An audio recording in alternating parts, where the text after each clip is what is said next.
Primer movimiento. Hacemos comunidad. La mesa del día. México es el primer país de América Latina que adopta la medición independiente de aprendizaje.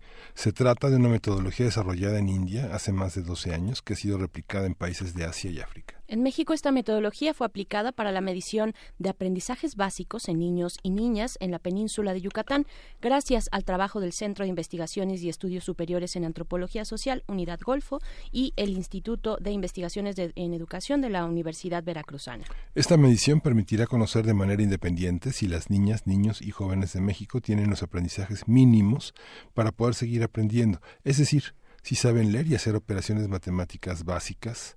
Y bueno, hace algunos días el CIESAS dio a conocer los resultados de esta medición independiente de aprendizajes en las ciudades de Campeche, Chetumal y Mérida, y uno de los hallazgos es que 4 de cada 10 niñas y niños y adolescentes de la península no logran comprender un texto simple con un nivel de complejidad de segundo año de primaria.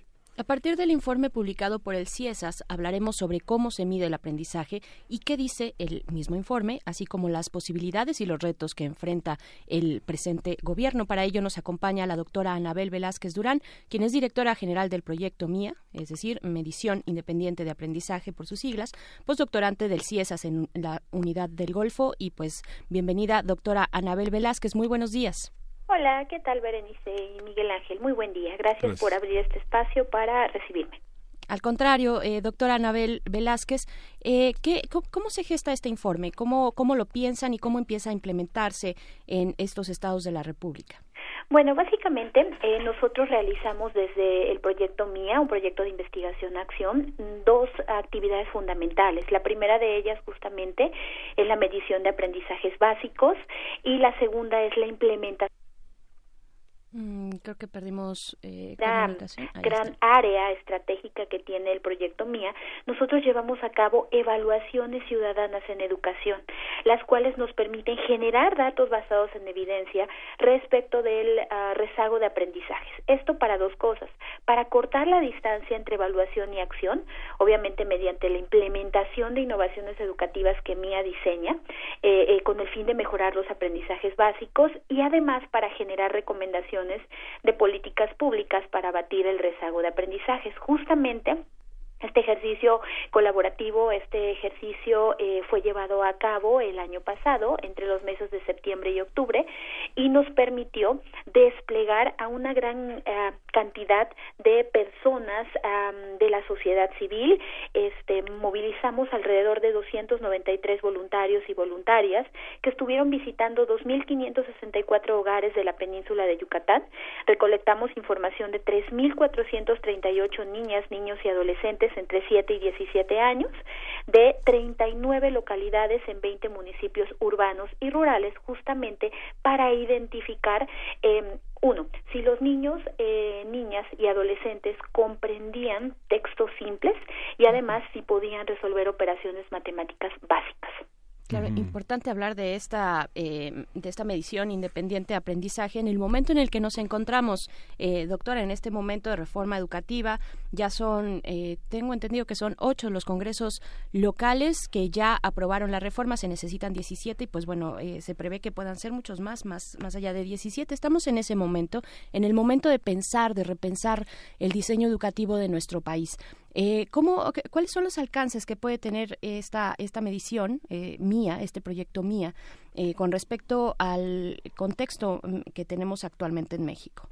Bueno, básicamente nosotros desde el proyecto y previendo todo este contexto nacional que se está dando, estamos tratando de implementar justamente recomendaciones. De hecho, nosotros traemos ahora una campaña que se llama Yo también puedo hacer algo por la educación. Creemos firmemente que la educación es una responsabilidad compartida.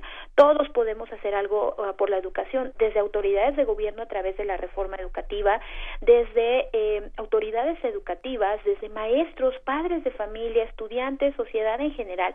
Nosotros creemos que no solamente la calidad de la educación depende de todas estas condiciones de escuelas, de infraestructura, del propio desempeño individual que pueda tener un docente o una escuela, sino que esto va más allá. nosotros contemplamos que debemos incluir otros roles, por ejemplo, los padres, las madres de familia que están allí y que desgraciadamente de manera histórica se le ha atribuido que la escuela es la que debe educar, pero debemos tomar en cuenta que desde nuestros respectivos hogares también podemos hacer algo por la educación. Entonces, seguramente en los siguientes días vamos a tener ya de manera puntual cómo se va a dar esta reforma educativa, y seguramente esto nos va a impactar en el proyecto para que nosotros podamos generar las condiciones, podamos generar adaptaciones a nuestras innovaciones educativas, desde luego bajo este marco normativo que nos permita seguir mejorando la educación del sureste del país. ¿Cómo recibieron en Campeche, en Yucatán, toda esta recepción de estos resultados? ¿Cómo reacciona la comunidad académica que se enfrenta tanto a la docencia como a la investigación, como en territorios de la psicología, de la antropología, de las ciencias sociales? ¿Cómo ha recibido un proyecto como este? ¿Cómo fue recibido? Afortunadamente, Miguel Ángel, tuvimos un buen recibimiento. Nos abrieron las puertas, específicamente, por ejemplo, en Campeche, estuvimos en una entidad académica, lo mismo que en Chetumal. Ya lo que fue en Mérida, estuvimos directamente en unas instalaciones del municipio. Afortunadamente tuvimos gran audiencia, tuvimos esa apertura por parte de las autoridades educativas que asistieron al evento para tomar estos resultados. Muchas de ellas nos externaban que es un resultado a veces ya hasta conocido, es un resultado añejo, pero aquí la idea es que nosotros, al ser una evaluación alternativa ciudadana a gran escala, es decir, no estamos involucrando en nuestra medición ninguna autoridad educativa, sino que lo hacemos de manera alternativa con estos voluntarios encuestadores que nos están apoyando, con personas de la sociedad civil, con organizaciones de la sociedad civil. Bueno, pues sí les llamó la atención, ¿no?, esta nueva metodología que estamos implementando, porque como ellos nos decían, estamos acostumbrados a las evaluaciones pues estandarizadas, a las evaluaciones que pues son oficiales, pero ¿qué pasa cuando viene otra metodología que debo mencionar, que cumplimos toda una serie de estándares? Nosotros pertenecemos a la Red PAL, que es Acción Ciudadana para el Aprendizaje, una red internacional que está trabajando con 14 países de sur global. ¿Qué pasa? Bueno, tenemos estándares. Entonces, esto también les llama la atención, cómo se pueden hacer otras metodologías para medir, donde estén participando ciudadanos voluntarios, donde se apliquen hogares. Esto es bien importante. Nosotros no aplicamos esta evaluación en las escuelas, sino en los hogares. ¿Qué nos permite esto? Pues llegar a niños que asisten, pero también los que no asisten a la escuela. Otra de las características de nuestra medición que les llamó la atención es que se aplica de forma oral, niño por niño, no es una prueba de alternativa múltiple. Además de todo esto, pues obviamente garantizamos procedimientos rigurosos en la recolección de datos, con instrumentos válidos, instrumentos confiables, los análisis estadísticos correspondientes y esas acciones específicas, ¿no? No solamente medimos, sino queremos dar propuestas que diversos actores pueden llevar a cabo para mejorar la educación. Entonces, de manera general, yo creo que tuvimos un buen recibimiento. En parte de algunas autoridades nos comentaban, compártenos la base de datos, compártenos las notas metodológicas que generaron. Cabe mencionar que desde el proyecto MIA, pues al ser un proyecto de investigación-acción, todo está en nuestra página de manera gratuita, todo está libre para que cualquier persona pueda venir a utilizar los datos. Inclusive también hacemos el llamado a los investigadores. Tenemos muchos factores asociados que identificamos que están afectando el desempeño en lectura y matemáticas, y pues todos son bienvenidos para que podamos hacer proyectos conjuntos, hacer otro tipo de análisis a las bases de datos que ya tenemos, y bueno, pues esto definitivamente para mejorar todos estos aprendizajes en el sureste del país. Aquí como objeciones, por ejemplo, digamos, ¿qué objeciones puede proponer una metodología como la que sigue el INEGI, o como las metodologías que siguieron en el Instituto Nacional de Evaluación de la Educación? Otro tipo de mediciones que se dan en otros contextos periféricos, en países muy pobres, como por ejemplo, ¿qué se niega a aprender una sociedad? Hay unos factores idiosincráticos. Por ejemplo, el tema de la orientación. Le preguntas a una persona, diríjase hacia el noreste, tome la carretera que apunta al poniente, y generalmente la gente se desorienta. O si le dices 7 es a 4 como 5 es a X, Son operaciones que se dificultan. ¿Es un factor idiosincrático? ¿Es un factor que tiene que ver con el aprendizaje, con las metodologías de educación? Si estar en una Montessori o estar en una educación pública, aprender a leer a los 5 años o aprender a leer a los 7. ¿Cómo repensar todos estos factores? Bueno, básicamente nosotros desde el proyecto de medición estamos retomando esta metodología que ya se ha comentado, una metodología que viene de hace más de 10 años en la India. Estamos trabajando en Sur Global y, bueno, ¿qué pasa aquí? Definitivamente hay factores idiosincráticos que están repercutiendo también en este tipo de evaluaciones. Por decir un ejemplo, nosotros estamos trabajando directamente en el estado de Veracruz con estos instrumentos de medición que hemos desarrollado, pero que se adaptan a ciertos contextos. Por ejemplo, en este año pretendemos levantar el mismo instrumento que estamos manejando en MIA, con una traducción, con una adecuación para lo que es la parte de Popoluca. Entonces, ¿qué pasa? Nosotros como proyecto de investigación debemos cuidar todos esos factores.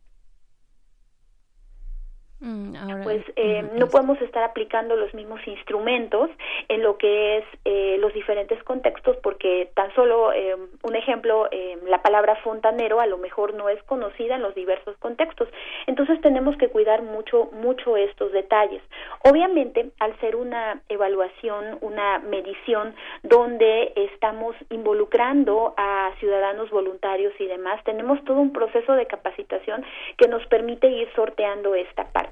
¿Qué pasa con las evaluaciones estandarizadas? Bueno, pues sabemos que son pruebas de alternativa múltiple, que como su nombre lo indica, son estandarizadas, van para todos, pero ¿qué pasa? Nosotros desde el proyecto tratamos de cuidar este aspecto, que como también nos mencionaban en una presentación específicamente en Mérida, que bueno, aquí estamos directamente trabajando con algunos niños que manejan pues otra lengua diferente al español, y bueno, pues todas esas situaciones hay que cuidarlas, y obviamente como parte de la rigurosidad del método científico que estamos llevando, tenemos que estar pendientes y conscientes de todas esas adaptaciones posibles que se le puedan dar tanto a los instrumentos, a los procesos de capacitación y obviamente a las visitas en los hogares.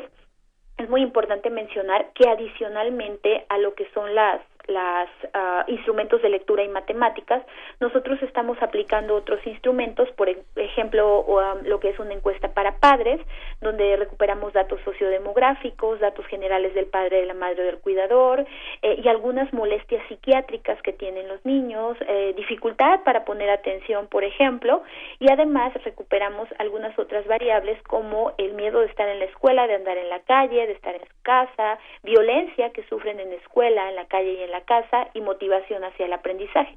Entonces, desde luego, todos estos factores, pues a la hora de estar recolectando la información, pues hay que ser muy cuidadosos dependiendo del contexto en el cual estamos trabajando. Y bueno, cabe mencionar también que estas mediciones se han aplicado en 5 estados, además de los de Península, en Veracruz y Tabasco, específicamente el sureste del país, y en Puebla. Entonces, ¿qué pasa? Bueno, pues es muy diferente la forma en la cual estamos levantando estas evaluaciones en los estados, justamente por todo este contexto cultural que tenemos detrás. Claro, ya nos ha compartido acerca de los instrumentos, del proceso, de lo que significa este proyecto de medición MIA, y también, bueno, les invitamos a revisarlo en la página electrónica que es medicionmia.org.mx mientras seguimos esta conversación, para preguntar, pues bueno, finalmente, ¿qué arrojó este diagnóstico? ¿Qué arroja en términos de los conocimientos? Ya nos comentaba doctora Anabel que pues toda esta parte, digamos, social, económica, socioeconómica, cultural, pero en términos concretos del aprendizaje, de los conocimientos, ¿qué es lo que están viendo? ¿Cuáles son esas grandes lagunas que detectan? Puede sonar a lugar común, pero necesitamos seguir insistiendo en este tema, ¿no? Sí, bueno, de manera general, en lo que fue la península de Yucatán encontramos pues datos alarmantes, sobre todo porque de manera específica en lectura, el instrumento que aplicamos tuvo un grado de complejidad de segundo de primaria. Esto quiere decir que a partir de tercero de primaria, cualquier niño, niña o adolescente que se le aplicaba el instrumento, pues sin problema podía resolverlo en su totalidad, pero encontramos que 4 de cada 10 niñas, niños y adolescentes no lograron comprender un texto simple ¿A qué me refiero con esto? Tenían que responder una pregunta de comprensión inferencial, repito, de un nivel de segundo grado de primaria. Encontramos que 4 de cada 10 niños no lograron comprender este texto. Encontramos también algo preocupante con relación a las operaciones básicas, que 4 de cada 10 niñas, niños y adolescentes no lograron resolver una resta con acarreo de decenas. Esto con un nivel de complejidad de segundo grado de primaria.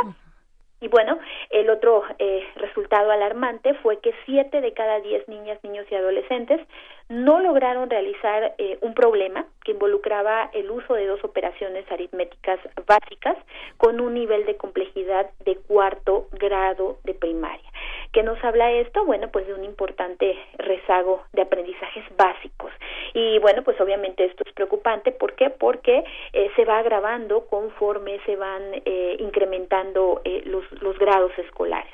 Entonces, creemos que son resultados, si bien, como mencionaba hace un momento, tal vez ya conocidos por muchos actores, pero creemos que debemos insistir en que todos podemos hacer algo por la educación, no solamente dejarle la carga a la escuela. Para esto también, bueno, pues nosotros estamos desarrollando estas innovaciones educativas que nos permiten llegar a diversos actores, no solamente a supervisores, docentes, directivos, sino también a la otra parte que creemos fundamental, que es desde el hogar.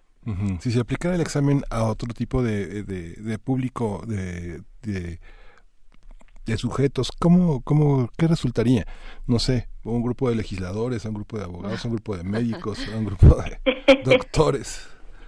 Bueno, esta pregunta es muy interesante. No hemos hecho el ejercicio de aplicar este instrumento a ese tipo de público objetivo. Nos hemos enfocado específicamente en estas edades, pero creo que sería muy interesante.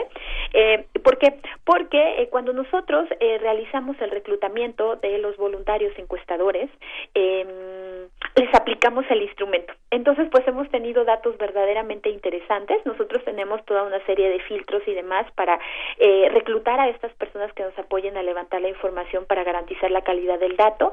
Entonces, ¿qué pasa? Hemos hecho el ejercicio con, háblese de chicos incluso que están interesados y que están haciendo servicios sociales, que son de algunas licenciaturas específicas en humanidades, y bueno, pues hemos encontrado también cierto déficit, un desempeño inclusive a veces muy bajo. Hemos también tenido personas que nos dicen, ¿sabes qué? Yo no me acuerdo de cómo se hace eso, pero si tú me capacitas, yo estoy en la mejor disposición y demás, pero creo que sería un ejercicio muy interesante. Pero finalmente pueden ser esos lastres, ¿no? Eso que vamos arrastrando desde un origen. ¿Cómo ustedes analizaron los materiales de la SEP, los libros de texto? ¿Cuáles son esos referentes que con los cuales empezaron también a complementar lo que se espera, los objetivos, las metas que plantea el sistema educativo de educación pública en México, de educación básica? ¿A qué se acercaron? ¿Revisaron estos materiales? ¿Los compararon tal vez con otros materiales de la región? ¿Cómo fue esto? Sí, bueno, pues básicamente nosotros trabajamos para el instrumento, para identificar los ítems y demás, y para garantizar obviamente la validez y la confiabilidad de los mismos, trabajamos con expertos en lectura y matemáticas. ¿A qué me refiero con expertos? Bueno, prácticamente con investigadores directamente del Instituto de Investigaciones en Educación de la Universidad Veracruzana, con maestros frente a grupo, tanto de escuelas urbanas como rurales, maestros supervisores escolares, maestros normalistas que nos ayudaron justamente a complementar este instrumento a través de un jueceo de expertos. Integramos este grupo de expertos, participaron como pares académicos en todo un ejercicio para desarrollar los 2 instrumentos básicos que estamos aplicando de lectura y de matemáticas.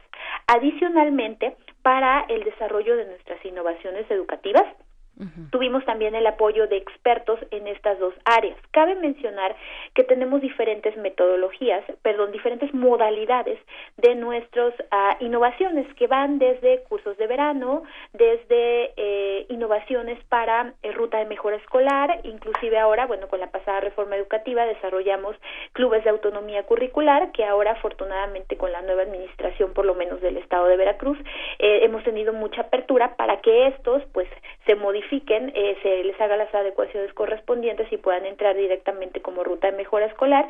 Y entonces, ¿qué pasa? En esas innovaciones, desde luego, tuvimos esa asesoría, ese apoyo de personas que no solamente conocen la cuestión teórica, sino que además conocen perfectamente los planes curriculares,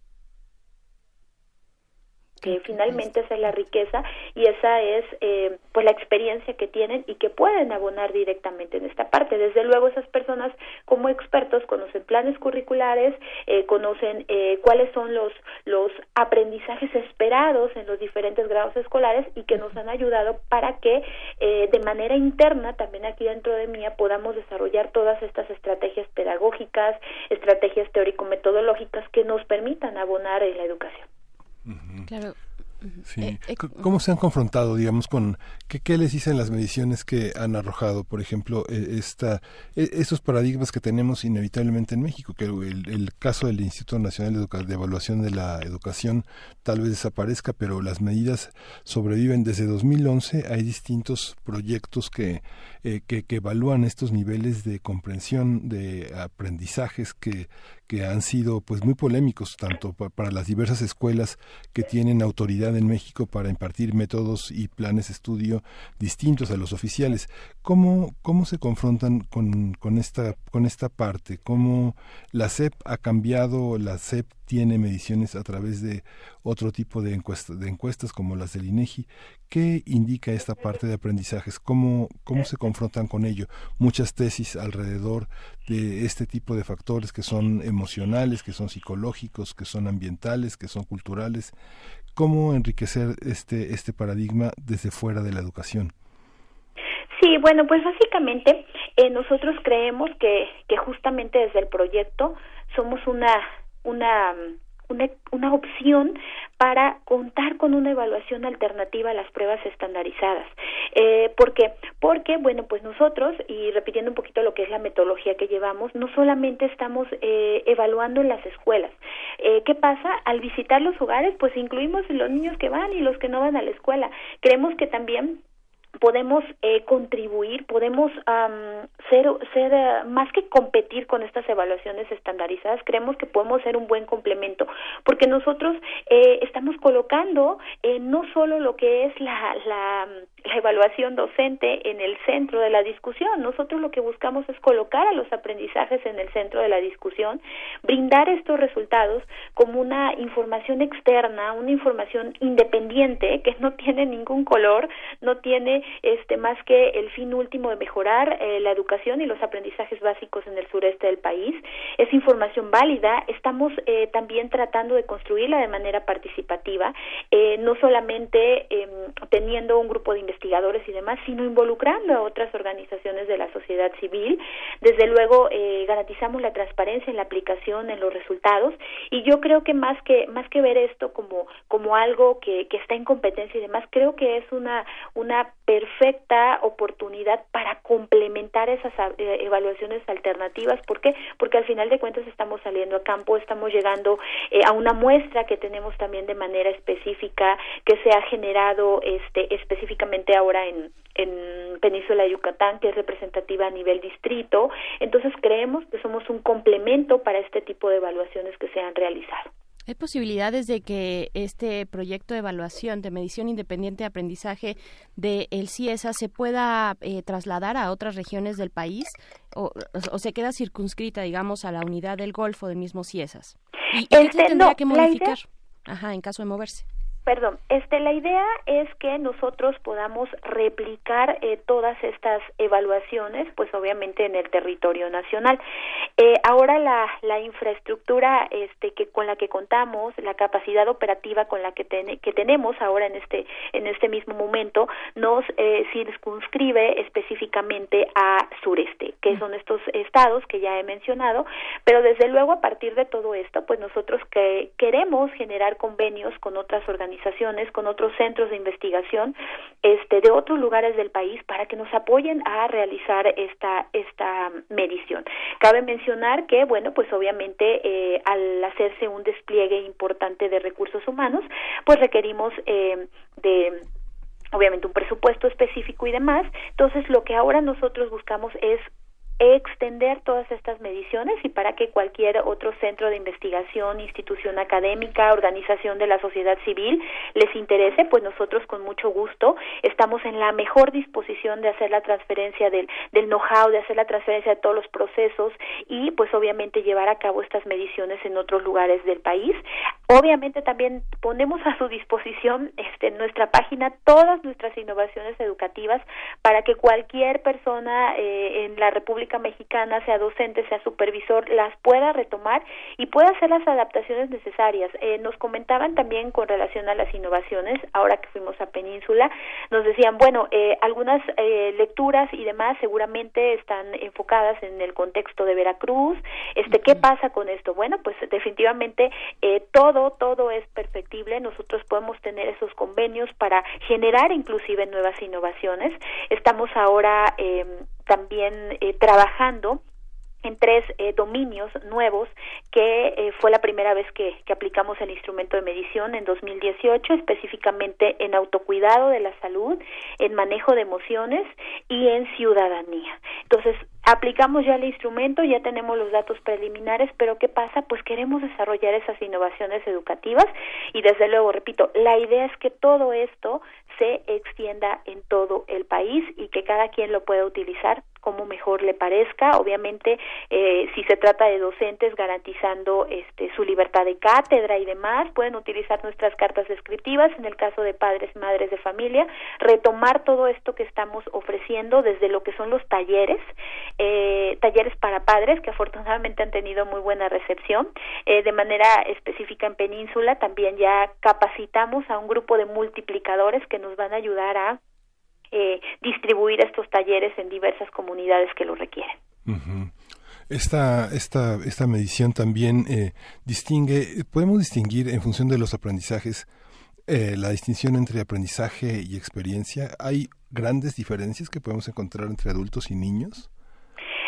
Bueno, básicamente ahora nosotros estamos trabajando únicamente en este rango de edad de 7 a 17 años donde estamos aplicando los instrumentos. Entonces, ¿qué pasa? Están totalmente centrados en aprendizajes básicos. Estamos hablando que partimos desde si pueden leer sílabas, palabras, enunciados, una pequeña historia y responder la pregunta de comprensión inferencial en el caso de lectura. En el caso de matemáticas, si pueden identificar números entre 10 y 99, si pueden resolver 2 sumas y 2 restas con acarreo, específicamente decenas, si pueden resolver 2 divisiones de centenas y si pueden resolver un problema que implica el uso de 2 operaciones matemáticas básicas. Entonces, ¿qué pasa? Estamos enfocados totalmente en aprendizajes muy, muy básicos, como pueden ver ahora que les comenté los ítems, muy, muy básicos, y bueno, pues hasta ahí llega nuestro instrumento. No hemos hecho el levantamiento específicamente con adultos, pero creemos que desde luego al ser una población objetivo diferente se tendrían que hacer adecuaciones importantes al instrumento.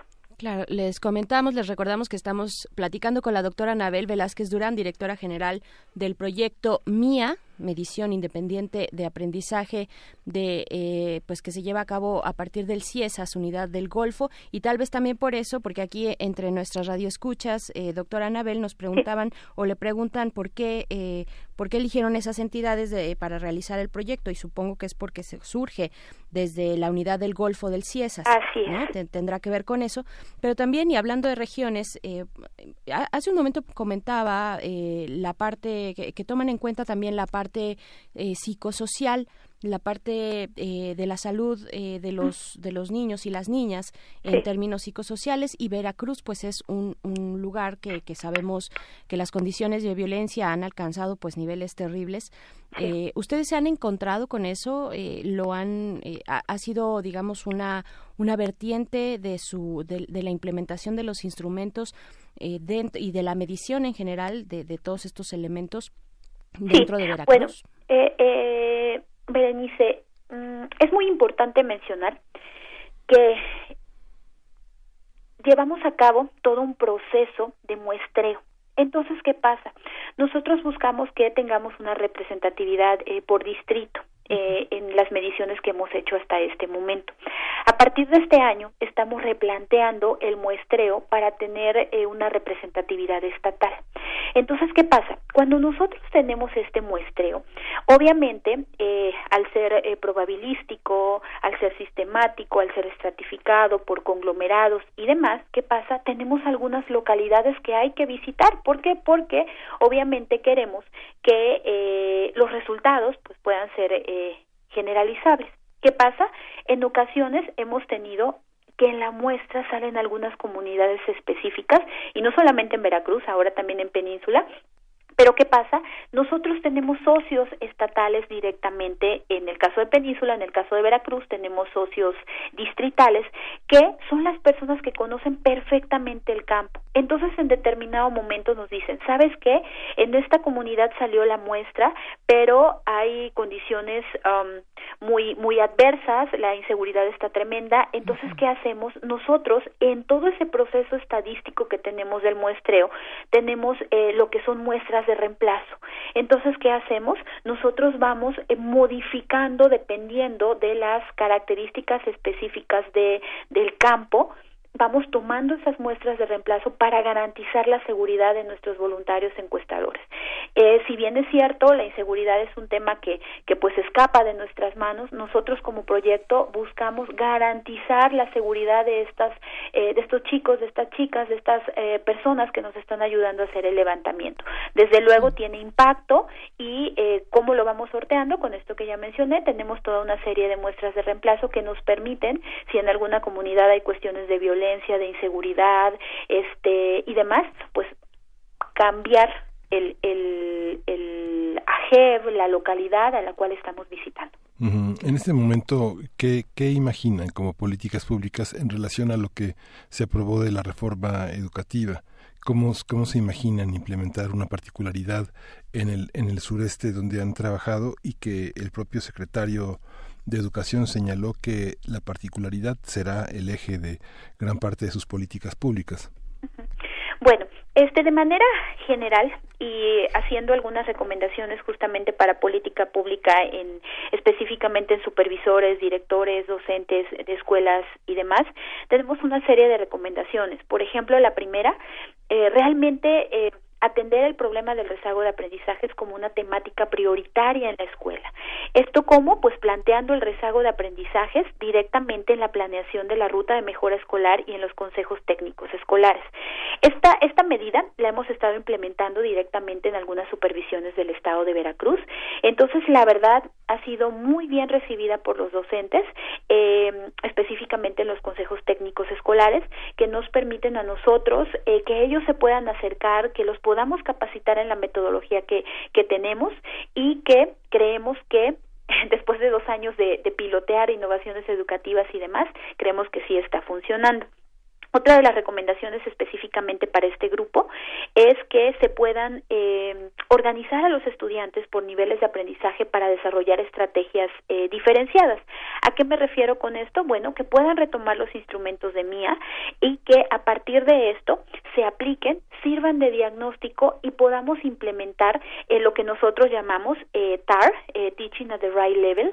Es una metodología que lo que hace es que diagnostica a los estudiantes y los agrupa no por grado escolar, sino por el nivel de aprendizaje que ellos tienen. Entonces, ¿qué pasa? A partir de eso, ahora sí, hacer estrategias diferenciadas para poder abatir el rezago de aprendizajes básicos.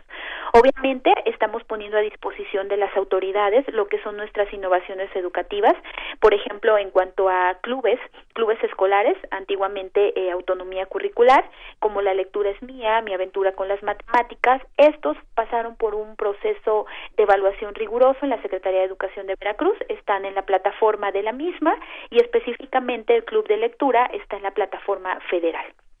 Tenemos algunas otras, por ejemplo, Aprendemos, Leemos y Jugamos. Otra de las recomendaciones es involucrar a los padres, a las madres de familia en este ejercicio para abatir el rezago de aprendizajes básicos. Esto a través también de 2 estrategias que nosotros traemos. En mi casa también se lee, en mi casa también aprendemos matemáticas. Esto para que se pueda dar el fomento a la lectura, el fomento a las matemáticas en los hogares. También creemos importante que se pueda monitorear el avance de los estudiantes a mediados y a finales del ciclo escolar, obviamente para que a partir de esto se puedan puntualizar, se puedan potenciar estas estrategias diferenciadas de aprendizaje. También buscamos como recomendación optimizar el uso de la biblioteca escolar y los rincones de lectura. Esto pues prestando libros a domicilio, tomando en cuenta los gustos e intereses de los niños, niñas, adolescentes para incrementar, por ejemplo, el acervo de las bibliotecas, fomentar el intercambio de libros, el material entre niños, todo esto involucrando a los consejos escolares de participación social en el uso de la biblioteca y bueno, pues desde luego aprovechar los mismos programas que la SEP, que la Secretaría de Educación de cada estado tienen para la mejora de la calidad educativa, solamente por mencionar dos, el programa de fortalecimiento a la calidad educativa y el programa de inclusión educativa. Entonces, estas son algunas recomendaciones muy generales que estamos llevando a los diferentes estados donde presentamos estos resultados y pues esperamos que tengan eco para que podamos bueno, pues de alguna u otra manera estar aportando con un granito de arena a la educación. Claro, doctora Anabel Velázquez, antes de despedirnos a manera de cierre en esta conversación, pues preguntarle qué es lo que tenemos que dialogar con la región, con otros países de América Latina, qué es lo que nos dicen, cuáles son las buenas prácticas que se ven por allá, o también las lagunas o errores que podemos observar para no caer en ellos o para salir de ellos, ¿no? Con respecto a este diálogo regional. Bueno, yo creo que afortunadamente y gracias a que el proyecto está directamente en la red PAL, pues hay muchos puntos de comparación. Creemos que hay diferentes buenas prácticas que podemos pues retomar, no aplicar en su totalidad. ¿Por qué? Porque cada país tiene su contexto muy, muy específico, pero yo creo que sí podemos retomar buenas prácticas, tan solo esto que les mencionaba, por ejemplo, el modelo de TAR, Teaching at the Right Level, el cual me permite no tratar de abatir el rezago a través de lo que son los grados escolares, por ejemplo, sino a través realmente del nivel de aprendizaje que se está teniendo. Por ejemplo, de manera específica en India, están trabajando también con un sistema de monitoreo muy interesante, el cual llega a un punto, lo tienen tan sistematizado que llega a un punto en que el seguimiento de los estudiantes se hace de manera diaria, el avance que van teniendo. Por eso es que justamente una de nuestras recomendaciones es llevar un seguimiento al inicio, a mediados y a final del ciclo escolar, tal vez no a ese nivel todavía de sistematización, pero es una buena práctica que le permitiría desde luego al docente identificar inmediatamente cuando los chicos, cuando los niños, niñas, adolescentes tengan o empiecen a presentar este rezago de aprendizajes. Otra buena práctica que también podríamos retomar es la parte de dar estas innovaciones no solamente en contextos escolares. Por ejemplo, ahora, el año pasado estuvimos trabajando con 10 ayuntamientos del estado de Veracruz implementando cursos de verano. Este año, bueno, pues ya tenemos ahí la lista de espera, ahora van a ser un poco más, pero al final de cuentas no solamente apuntalar esto en las escuelas, sino también, ¿por qué no?, desde lo que son los mismos ayuntamientos, las mismas autoridades estatales y demás. Entonces, esos son algunos ejemplos de buenas prácticas que hemos ido viendo a lo largo de países y creo que bueno, el tema da para mucho.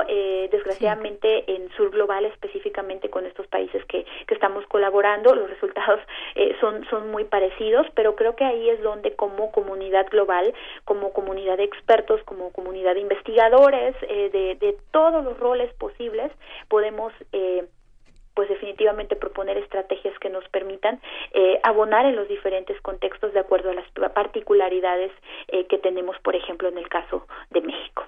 Claro, pues bueno, doctora Anabel Velázquez, directora general del proyecto MIA, muchas gracias por conversar con nuestra audiencia. Les invitamos también a acercarse al sitio electrónico medicionmia.org.mx. Ahí hay distintos pues de los instrumentos, los procesos, resultados, etcétera acerca de este proyecto. Pues agradecemos mucho esta conversación esta mañana.